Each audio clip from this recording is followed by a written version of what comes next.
When my wife told me, "I no longer see you as a husband, we just share the same roof," I decided to take her words literally. I stopped touching her, stopped making plans with her, stopped prioritizing her. And just as she started realizing what it truly meant to live with me as mere housemates, she received a call from my divorce lawyer. That day, she finally understood what it feels like to lose something you took for granted. She wanted space, so I gave her several square feet of distance and a pile of divorce papers. I'm Brandon, 33, and I've been married to Lauren for 5 years. 3 years ago, we bought a house in Stapleton with a double garage, a finished basement, and all that typical suburban lifestyle package many people dream of. However, at some point, that dream started feeling like a job you're just waiting to clock out of. It wasn't one single thing, but hundreds of small details that kept piling up. It all started about 6 months ago when Lauren began spending every Tuesday and Thursday night at her cousin Megan's apartment. They called it Girls' Night. The problem is that Megan was one of those people who, after discovering feminism at 28, decided to turn it into a mandatory topic in every conversation. Everything revolved around the patriarchy, emotional labor, and the oppressive nature of marriage as an institution. Great material for a get-together. I didn't mind at first. I thought my wife needed time with her friends. But then she started coming back from these meetings with new ideas and a different discourse. She said she was carrying the entire mental load of the house, that I didn't value her, that she had lost her identity within the marriage. I work about 50 hours a week in logistics management. I earn well. Plus, I handle almost everything at home. I mow the lawn, service the car, manage our investments, cook most of the time because I'm actually good at it, and I'm the one who remembers maintenance tasks. She works 40 hours a week as a project manager, but lately, her biggest contribution was pointing out what I wasn't doing right. But sure, all the mental load was hers. About 3 months ago, something definitely changed in the bedroom. First, she started going to sleep earlier. Then came the headaches, followed by emotional excuses that we needed to reconnect, that she didn't feel desired as a person, and finally, the phrase that marked the point of no return: "I don't feel it right now." We went from having intimacy twice a week to twice a month until it stopped completely. I stopped trying after 4 straight rejections, not out of pride, but because there comes a time when you stop offering yourself as a target when you only receive emotional shots. What hurt the most wasn't the rejection itself, but the way she did it, without warmth, without apology, just with a tired sigh, as if I had asked for help carrying a sofa up the stairs. It felt like my desire for my own wife was an annoyance to her. 2 months ago, I noticed she had stopped wearing her wedding ring. When I asked, she replied she had taken it to be cleaned. 8 weeks have passed since then. I checked. It's still stored in her jewelry box. She also stopped asking me how work was. She no longer laughed at my jokes and started talking to me with that flat, empty tone people use when they fake interest. Last month, I suggested we take a trip to celebrate our wedding anniversary. I thought of Costa Rica or some destination where we could reconnect. Her response was that we should save up to remodel the bathroom, the same bathroom that, according to her budget, would require thousands of dollars in tiles and fixtures. From then on, the small gestures of disrespect began. She made plans without telling me and got annoyed when I had mine. She rolled her eyes when I spoke or stayed glued to her phone while I tried to talk, later asking me to repeat everything as if I were the distracted one. And speaking of her phone, she smiled more and more while typing messages. When I asked who she was talking to, she would reply defensively, "Just Megan or work stuff." 2 weeks ago, we organized a barbecue at home. I spent the entire morning preparing the meats, smoking ribs, and making the side dishes from scratch. Of course, Megan was invited. While I was bringing ice into the kitchen, I overheard their conversation. Megan was complaining about her ex, saying he expected her to fulfill wifely duties as if they still lived in the 50s. Lauren laughed and said she understood perfectly, that marriage changes the way men see women, that they stop putting in effort as soon as they think they have everything secured, and that the ring was nothing more than a trap for them to relax and become lazy. I was in the dining room seasoning a brisket after waking up at 5 a.m. to prepare it. In that moment, I knew things were only going to get worse, and I wasn't mistaken. The final blow came just 5 days ago. I was researching SUVs online. Our sedan works fine, but I wanted something bigger, thinking about starting a family soon. I commented that I had test-driven a 4Runner, loved the handling, and that it had excellent safety ratings. Lauren looked up from her phone with an expression of utter disbelief, as if I had just proposed we move to the South Pole. "We need to talk about something," she said, with that tone that already announced the storm. I closed the laptop and took a deep breath. Here we go again. Lauren settled into her chair, took a deep breath, and began what was clearly a rehearsed speech, probably with Megan's help.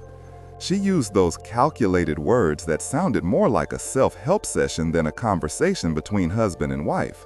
She explained that she had been reflecting on herself, that she felt she had lost her identity before the marriage, that she had been playing the role of a wife without asking herself if that was really who she wanted to be. As I listened, I couldn't help but think, here come Megan's terms. And then she dropped the bomb with the casualness of someone commenting on the weather. "I don't feel it right now, Brandon. I think we've just become housemates." I was silent for a few seconds. Then I replied calmly, "Interesting. You know you're the one who put an end to everything, right? The connection, the conversations, the intimacy. I tried to reach out, but you spent the last 6 months at Megan's house twice a week learning how oppressed you are." Her defense was immediate. "That's exactly what I'm talking about. You're condescending, you don't take my feelings seriously, you can't listen to me without turning everything about you." She didn't deny anything I said, she just criticized the way I said it. I reminded her that she had stopped wearing her ring, that she barely talked to me, that it had been 3 months since we'd had intimacy, but somehow the problem was me. She closed her eyes and took a deep breath. Another technique learned from Megan, no doubt. She finally said, "I just think we need to redefine our relationship, take the pressure off. We can continue living together, sharing responsibilities, but without the expectations of a traditional marriage. I want us to be authentic, without forcing something that no longer works." I stared intently at her.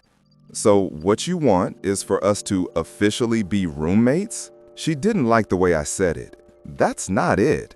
I'm just being honest about how I feel. I need space to figure out what I want. You should be thankful that I'm being upfront instead of cheating on you." Yes, she literally said I should be grateful. "Do you want to see other people?" I asked. She hesitated. That silence was answer enough. Finally, she mumbled that it wasn't about that, but added that if something arose naturally, she didn't want to feel guilty about exploring it. Perfect, I thought. So while I continue paying the mortgage, maintaining the house, and doing everything a husband does, you're going to meet with other men to discover who you are? Great. Sounds perfectly fair. I said this sarcastically. "You're oversimplifying everything. I never talked about dating other people. You said that if something happened naturally, you would explore it. That is dating someone. You're just dressing it up with pretty words to sound less cruel." She tried to sound empathetic, saying she understood how difficult it was to hear that, but she just wanted to be honest, honor her truth, and not live a lie. I thanked her for her sincerity and said I needed time to process it. She seemed relieved, as if she had feared a fight, satisfied that I had reacted as always, the patient, understanding husband. She then went to the bathroom for a bath with candles and face masks, part of her new self-care ritual. Meanwhile, I sat there, assimilating the fact that my wife had just downgraded me from husband to housemate, expecting me to accept it with a smile. But no, I had already processed everything, and instead of collapsing, I started planning. If she wanted to be treated like a roommate, that's exactly what she would get. The first thing was to make a call. The next morning, I contacted a divorce lawyer, not to file yet, but to get informed. I wanted to know exactly where I stood. The lawyer explained that Colorado is a no-fault divorce state, so the process would be relatively simple. He also said we got married before my big salary increase, which made the income difference a relevant factor. The house was bought during the marriage with shared funds, so it would be divided. The lawyer asked me if I still wanted to try to save the relationship. I didn't answer. The patient is dead, I thought. All that's left is to call the coroner. He laughed and gave me his professional advice. Start documenting everything. Finances, conversations, behavior. Everything needs to be recorded with facts, no emotions. The lawyer also recommended separating our finances as soon as possible. That's exactly what I did. I opened a new bank account solely in my name and redirected my salary deposit there starting with the next paycheck. I would continue contributing to the joint account, but only my exact share of the expenses, not a cent more. Following legal advice, I canceled all automatic payments from the shared account, mortgage, utilities, everything. From that moment on, every month I would transfer exactly 50% of my share on the first day. The decision was made. If Lauren wanted to live as if we were simple housemates, she would learn what that meant in practice. I canceled our anniversary reservation at Fruition Restaurant. I had made it 2 months prior with the intention of it being something special, a night different from those you mark on the calendar and look forward to. I had studied the menu, chosen the perfect wine, and even set aside a suit I hardly ever wore. But after everything that had happened between us, that illusion no longer made sense. There was no logic in continuing to pretend everything was fine when we had been sleeping in the same house but in different worlds for weeks. I called the restaurant. Since the reservation was still more than 48 hours away, I received a full refund. I hung up the phone, feeling a mixture of relief and sadness, as if with that call, I had sealed the end of something that had been broken for a long time. Then I dealt with the practical side. I contacted the insurance company and asked to remove her car from the family plan. If she wanted to maintain coverage, she could do so on her own. It wasn't an impulsive decision. It was pure coherence. If she had said we were no longer a couple, I saw no reason to keep paying her expenses. That would save me about $1,000 a year. But more than money, it meant independence, a symbolic closure of a phase where everything was shared, even what shouldn't be anymore. Then came the small adjustments, those changes that seem insignificant but end up leaving a mark. I removed her name from my Costco membership. I changed all the passwords for streaming platforms, Netflix, Prime, Disney, all of them. And I removed her from the Spotify family plan. It wasn't revenge, it was consequence. Every action, no matter how small, represented one more step toward the silent separation she herself had initiated. These accumulated details were turning into a constant drizzle of small consequences. Every click, every access change was a reminder that something had changed forever. On Wednesday, instead of going straight home after work as I always did, I decided to go to the gym. I used to rush home in time for dinner with her, but now there was no reason.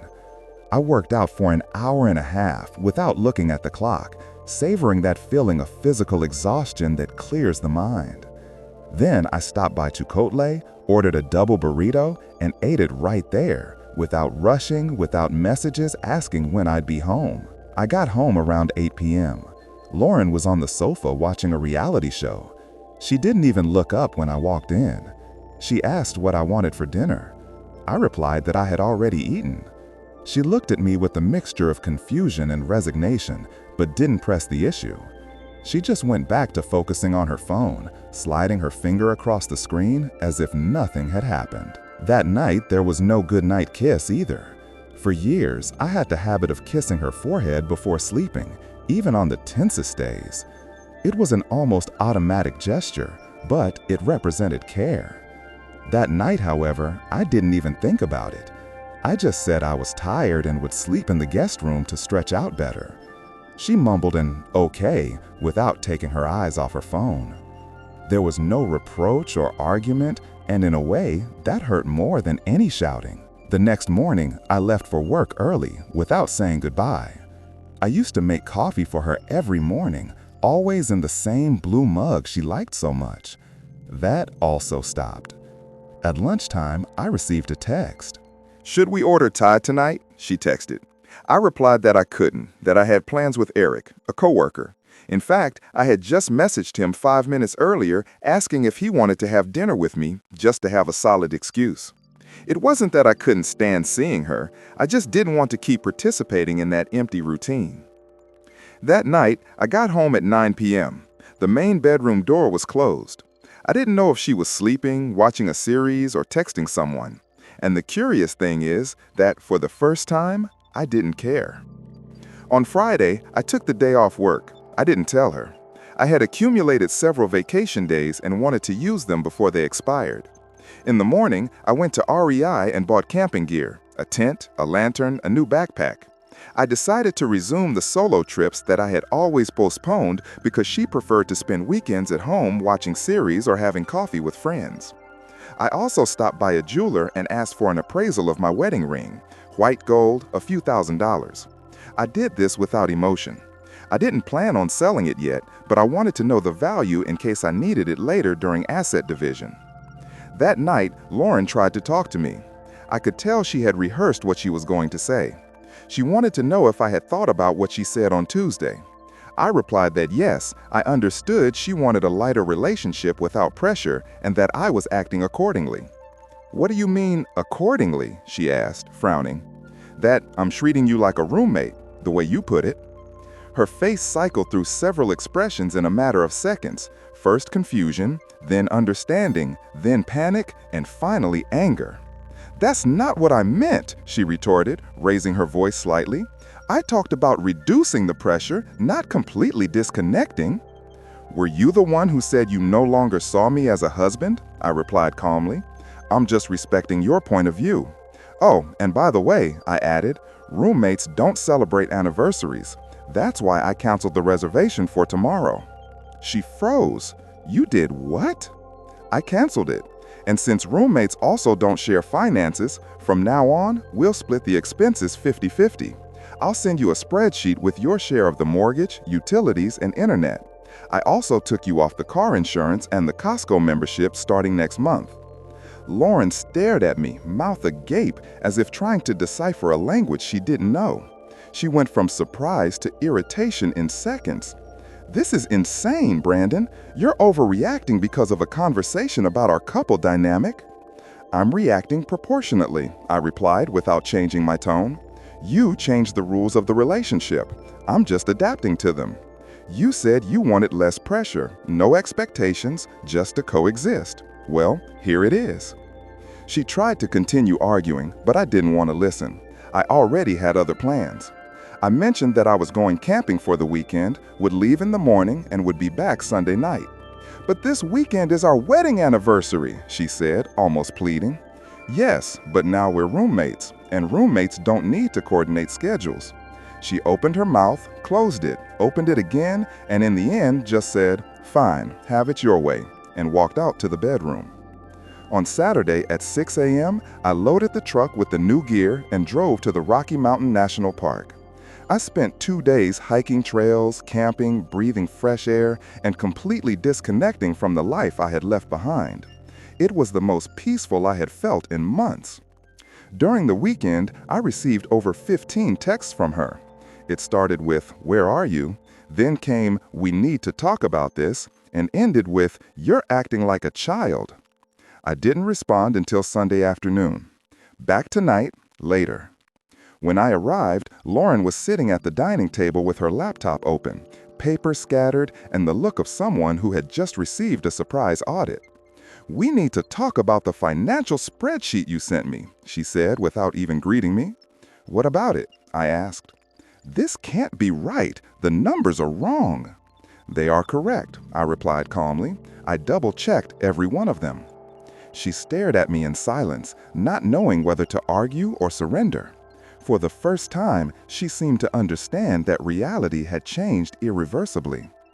Over the last few days, I had reviewed all our bank statements from the past 3 years. The numbers don't lie, and seeing them laid out was like a punch of reality.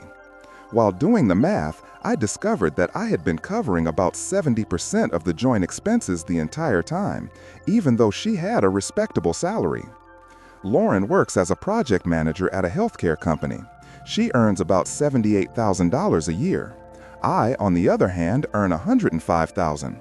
The monthly mortgage is $2,400. Of that amount, I had been paying $1,700 while she covered $700. It made sense at first. My salary was higher, but we never adjusted it when hers increased. In addition, all utility bills, electricity, gas, water, internet, garbage collection, about $400 a month, came exclusively out of my account. Grocery shopping was another similar story. I easily covered 80% of the total. I was almost always the one doing the weekly shopping, spending about $500, while she occasionally contributed with small trips to the market, about $60 at most. Added to this were the costs of her car. In the last year, I paid for 2 complete maintenance services, one for $1,100 for brakes and rotors, and another for $850 for the transmission. I also paid for almost 90% of the vacations we took together and all the dinners out, about $600 a month. When I added everything up, the result was shocking. $78,000 more had come out of my pocket than hers. I sent her a detailed spreadsheet showing everything, and her reaction was immediate. "This is absurd. You can't be serious," she said incredulously. "We're married. We don't go around counting every penny." "We were married," I replied. "Now we're roommates. Your words, not mine." "So, what do you want? For me to give you back the $78,000? She said sarcastically. "No, that money is in the past," I explained. "But from now on, everything will be split equally. Starting with this month's mortgage, your half is $1,200. Can you use Venmo?" She looked at me as if I had asked for a vital organ. "I don't have $1,200 just lying around," she protested. "Then you'll have to learn to manage your money better. You earn almost $80,000 a year. Where does all that money go?" Lauren defended herself by saying she spent it on normal things: the car, student loans, personal expenses, savings. "Perfect," I replied, "but I still need the $1,200 before the first of the month. Plus, you owe $200 for utilities and $120 for the HOA fee." Her face turned red. "You can't do this to me. This is financial abuse." I couldn't help a short laugh. "No, what I'm doing is fairness. Financial abuse was yours, taking advantage of a huge inequality while contributing the bare minimum. Now I'm just balancing the scales. You're being vindictive. I'm being fair. Either we are a team with shared resources, or we are roommates who split expenses 50-50. But you can't want the best of both worlds." Then she changed her tone. She started to cry. She said that this wasn't the Brandon she knew, that she was being cruel, that she had never seen this side of her. She even mentioned that Megan had warned her I might react badly, but she hadn't expected me to go this far. "What you're seeing," I replied calmly, "is the side that stopped accepting unfair treatment. If you no longer want to be emotionally married, fine, but I won't continue financing your life while you decide whether you love me or not." She angrily wiped her tears. "I can't believe you're doing all this over one conversation." "It's not just one conversation, Lauren. It's been months of distance, of scorn, of treating me like I'm a piece of furniture. I'm just acting according to what you yourself said, that we are roommates." That's when she lost it. She started screaming, accusing me of manipulating her, of using her feelings against her. She said it only confirmed that she needed space, that I was controlling. "I'm not controlling anything," I responded serenely.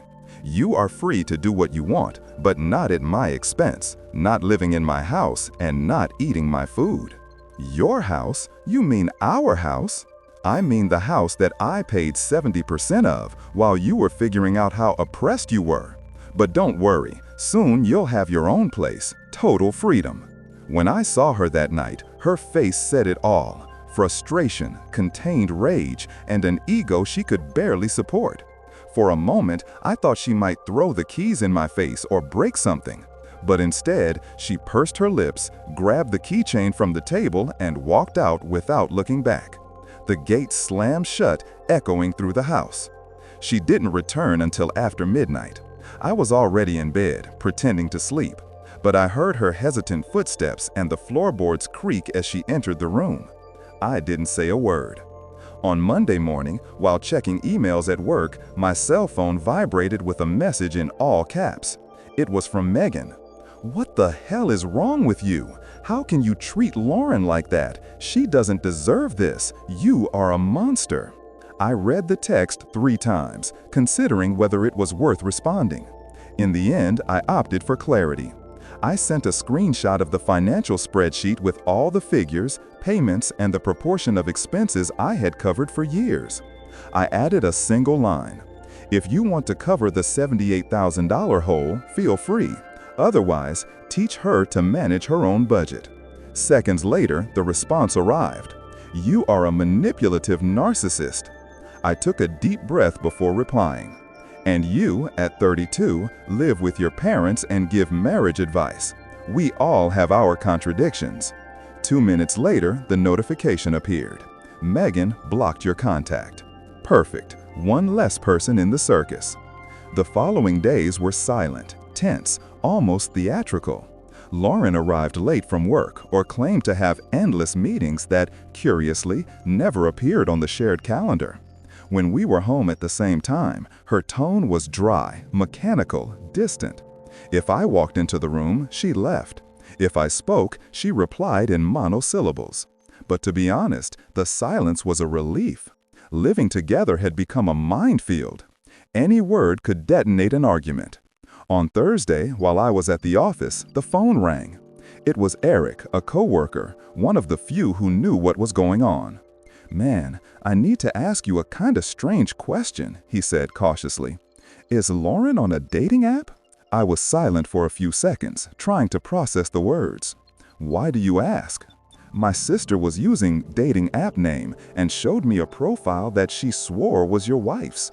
Recent photos, identical description, everything matches. I thought I should tell you before any rumors started." I tried to sound calm, though my heart was racing inside. I thanked him and hung up. As soon as I got home, I downloaded the app. It took me less than 10 minutes to find her. There was Lauren, 31, with that catalog smile and a bio that almost made me laugh because it was so ironic. Looking for something real, lover of hiking, coffee, and deep conversations. I want an authentic connection with someone emotionally available and vulnerable. Nothing about a husband. Nothing about 5 years of marriage, just a carefully edited version of herself, ready for public consumption. I took screenshots and sent them to my lawyer with a short message, "Public display." I spent a few minutes looking at the screen, feeling a mix of anger, disappointment, and above all, clarity. The person in front of me was no longer the one I had known. I thought about calling her, yelling, demanding an explanation. But I quickly remembered how Lauren always turned any confrontation into a carefully planned argument to push my buttons. And in the end, I would apologize. Not this time. This time, I would do everything my way. On Friday, she arrived home with an energy she hadn't shown in weeks. Freshly blow-dried hair, expensive perfume, flawless makeup, and that blue dress she only wore on special occasions. I didn't need to ask. I knew immediately. She had been out with someone. She walked in without saying anything, went straight to the bedroom and closed the door. I continued reading my book as if nothing had happened. On Saturday, Eric texted me. "Dude, my girlfriend saw Lauren at a downtown cafe with a guy. I'm sorry." I replied, "It's fine. I already know. Thanks for the heads up." I carried on with my day. I went to the gym, had lunch with him, and returned home late. When I walked in, Lauren was on the sofa watching TV. "Where were you?" she asked, without taking her eyes off the screen. "Out." "Where?" "Does it really matter? We no longer owe each other an account." Her jaw tightened, but she didn't press it. She pretended to focus on the television, although her discomfort was obvious. On Monday morning, while she was showering, her phone vibrated on the kitchen counter. I don't usually touch things that aren't mine, but the message preview popped right up in front of me. Loved yesterday. See you this week. I didn't need anything more. I didn't reply. I didn't confront her. I just stored the information. Another piece of the puzzle. On Monday, I spoke with my lawyer and told him everything. He was direct. We already have enough material, but if you want to strengthen the case, it would be good to gather more evidence. I replied that I preferred it that way. More evidence meant less room for her to flip the narrative. On Tuesday, Lauren announced in her usual rehearsed tone, "I'm sleeping at Megan's tonight, girls' night." I nodded without looking up from my laptop. Perfect. She left at 7 p.m. By 8:30 p.m., I was parked outside Megan's apartment building. Her car wasn't there. I drove through the city, past cafes and restaurants, until I found her parked in front of a bistro on street name. I watched through the window. She was laughing, touching the man's arm across from her, leaning in as if he were the most fascinating person in the world. I calmly took several photos from the sidewalk, ensuring everything was clear. I sent them to my lawyer. "Ready to proceed," he replied. "The papers will be ready on Wednesday. When do you want them served?" "Thursday, 2 p.m. at her workplace." Perfect. On Wednesday, I acted completely naturally.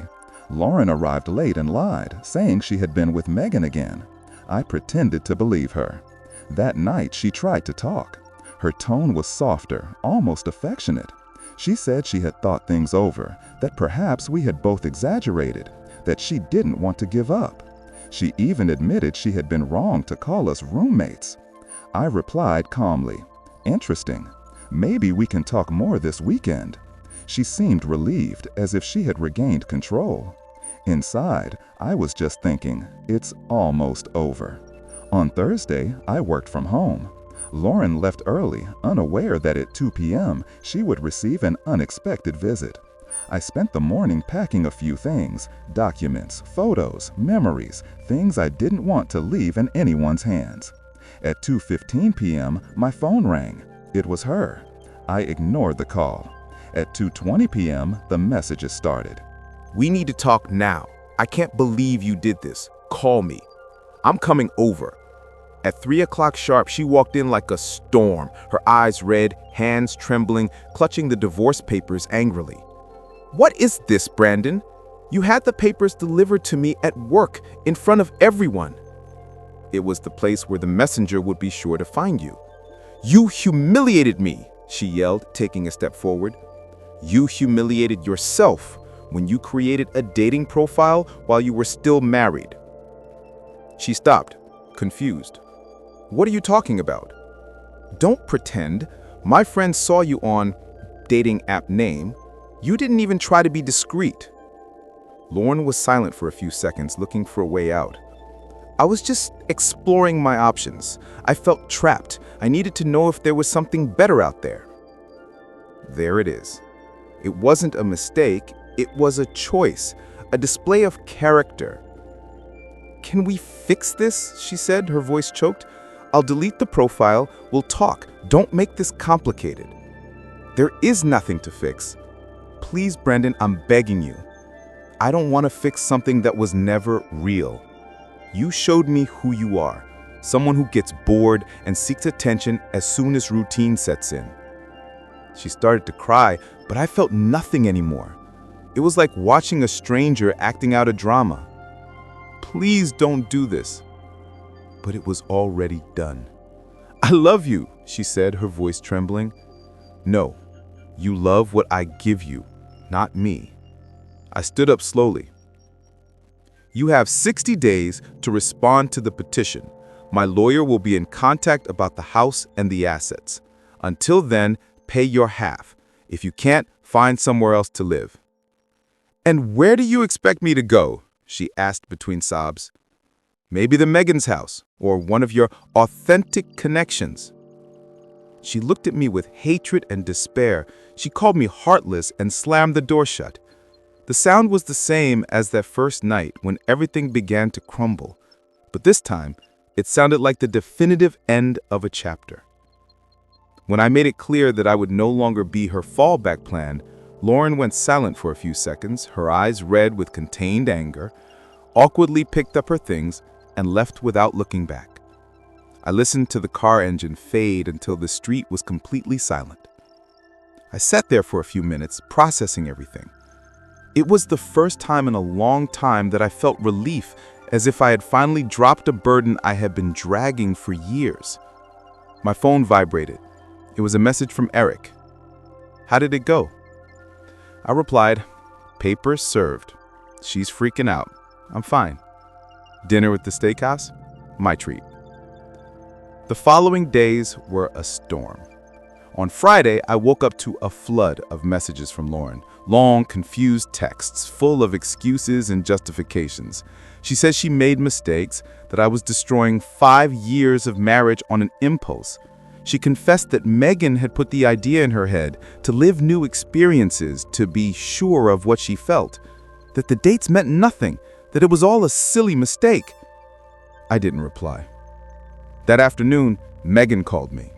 I only answered out of curiosity. "You need to stop this divorce," was the first thing she said. "Lauren made a mistake, but you are being cruel." Cruel? I took a deep breath before answering. Cruel is you, who spent months fueling her insecurities, making her believe she was a victim for having responsibilities.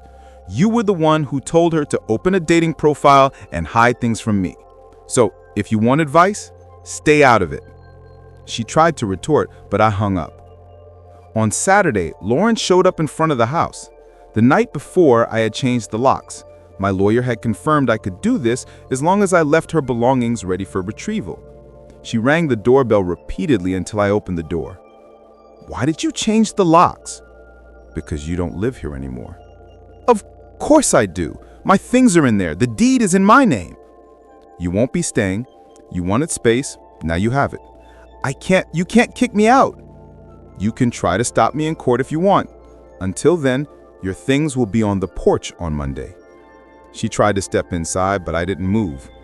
"Brandon, please, I just want to talk." "We already talked. There's nothing left to say." "And where am I supposed to go?" "I don't know, but not here." She called me insensitive. I closed the door without looking back. On Sunday, I packed everything. Clothes, cosmetics, shoes, accessories, even her plants. On Monday, I sent a short message. "Your things are outside. If you don't pick them up today, I'll donate them tomorrow." In the afternoon, she arrived with Megan. They loaded the boxes while Lauren cried nonstop. Megan gave me a look of disdain from inside the car. I responded with a calm smile. On Tuesday, Patricia, her mother, called me, crying. "Son, what happened? Lauren won't talk to me." "Patricia, I respect you, but this is between us. Your daughter decided that marriage was optional." She sighed, said she understood, but she was worried. She thanked me before hanging up. On Wednesday, Lauren created a new Instagram account. She posted stories about manipulative men and emotional abuse. She never mentioned me by name, but everyone knew who she was talking about. The reactions came quickly. Hearts, messages of support, comments about liberation. I didn't respond. I didn't even open the stories. On Friday at the gym, Elise, a friend of hers, approached me. "Lauren is doing very badly," she said with a serious expression. "I know. She's living with Megan. It seems they've already started fighting.